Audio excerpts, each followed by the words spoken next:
Assalomu alaykum azizlar.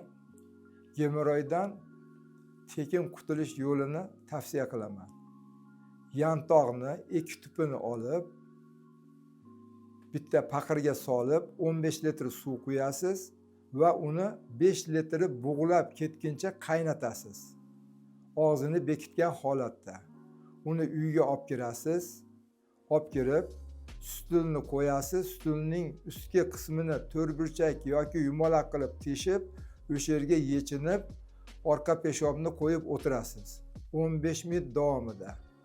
Va 15 minutdan keyin o'sha paqirdagi suvni tog'oraga quyasiz, ozgina sovutib, kuyib qolmaydigan darajada yana 10 minut o'sha yerda o'tirasiz. Yaxshilab artib tashlab, kiyinib, yarim soat, 1 soat o'ranib yotasiz. Bu narsani tushlikdan keyin issiqroq xonada qilganingiz ma'qul. Shu muolajani 7 kun yo 8 kun qayta qiladigan bo'lsangiz, progulsiz har kuni albatta gemoroy kasalidan qutulib ketasiz.